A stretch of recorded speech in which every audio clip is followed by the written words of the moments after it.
but I was going to be after the break, so this is a surprise. But anyway, so 10 years ago, I delivered a talk at TEDx Jacksonville, in which I got a lot of great assistance from Babs and many coaches. And the topic of that talk was how I got hijacked by fearful thinking and anxiety in response to my wife Nancy's cancer diagnosis.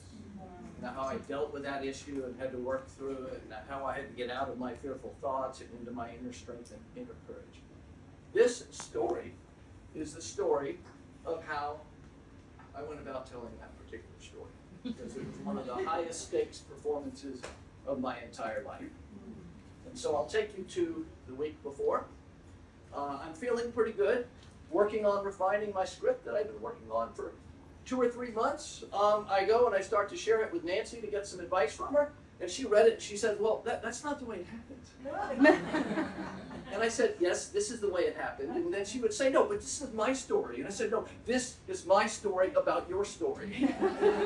So that continued to go through this kind of ridiculous loop until I realized that what I really needed to do was to trust my own instincts and untether myself from reviewing the script with anyone else. That was the first lesson I learned right then and there. So the rehearsal the night before went terrific. I mean, I couldn't have gone better. I was relaxed. I was delivering it, and every word in that script I had fallen in love with. I'd become attached to it. I was so excited about what was going to come the next day. Next day arrives, show up at the sound stage at WJCT, which is actually the largest sound stage between Atlanta and Orlando. And one of the things that my advisors had told me to do was do not dwell on the script. Spend every moment connecting with people, so that by the time you get on stage, everybody will be your friend. It was great. It was actually really good. So I got through the morning. Now my talk was the afternoon, just after lunch. So I had a little idle time. And I decided to walk outside and pull the script up. And to review it again, I started thinking, that didn't sound as good as I thought it would. Maybe I need to modify it. And then after about 5 minutes of that, I got hit with the most intensive wave of fear I ever had in my life. All that excitement turned to dread. And I'm like, I don't want to do this.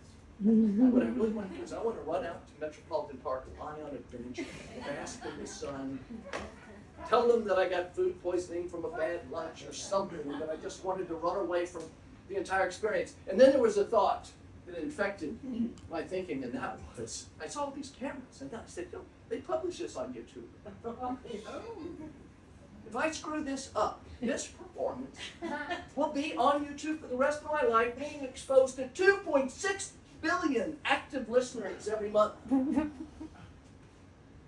I freaked out. I didn't know what to do, so I run into the bathroom. I go into a bathroom stall, and I learned this technique. If you ever saw Amy Cuddy's power pose, if you actually go and for 2 minutes you hold your arms up like this, it significantly raises testosterone, which is the power hormone, and it significantly lowers the cortisol, which is the stress hormone. So that worked, and I got on stage. 20 minutes later, I'm on stage. Things are going pretty well, until I look down and I notice that my slides were out of sync with my words.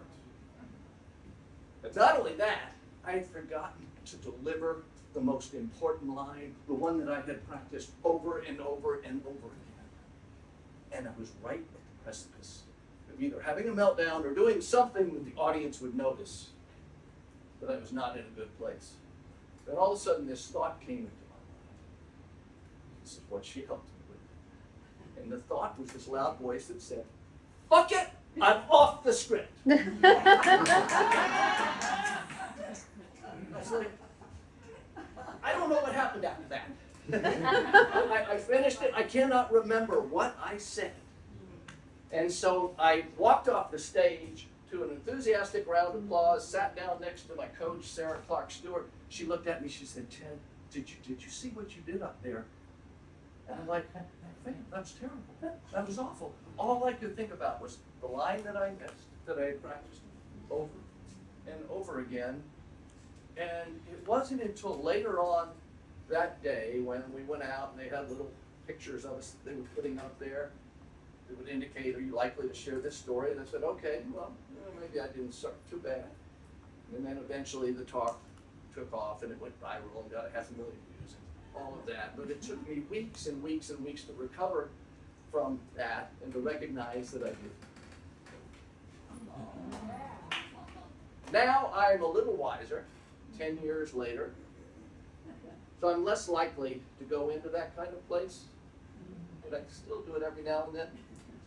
And you know what I say to myself when I go in that place? Ready? Fuck it, I'm off the set.